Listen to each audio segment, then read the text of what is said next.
Hi everyone welcome to my channel. यहाँ हूँ Guwahati airport. आमे माने मो हजबैंड को ट्रांसफर हो जाइए अगरतला।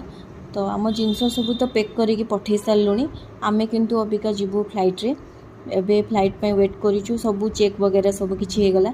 सबुठू माने इरिटेटिंग पार्ट होची माने मो पे चेकिंग पार्टटा माने सबू जिनस पैक करिकी घर धरिकी आसथिबो किंतु एठी माने से माने सबू खोलिकी ही देखिबे कौन नेच कौन नाई सबू किछि देखिबे। बहुत इरिटेट लगे से मैंने बहुत समय भी सीढ़ी जाए बट ठीक है। आसिक आम मत पुणी विंडो सीट भी मिली किंतु से माने परमिशन दे नथिले जे विंडो खोलवाई माने लास्ट को आम लैंड हवा टाइम रे ही फ्लाइट से समय रे ही माने टिके परमिशन मिलला खोलवाई।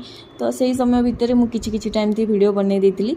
तापर ये पहुँची गलु आम अगरतला मात्र 40 मिनिट आम पहुँच जाइलु। ये आम बैग काउंटर को माने जाऊँ बैग आने आमर सी जाइए मुझे बसिक वीडियो करम बैग मिले आम जीवु टैक्सी धरिकी ना आम घर को। मु बहुत एक्साइटेड अच्छी नुआ घरटा केमती कौन होना सी तो आसिक फाइनाल करके जाइए किंतु मु तो फास्ट टाइम ही देखी ना। तो देखा जा कौन केमती अच्छी घरटा।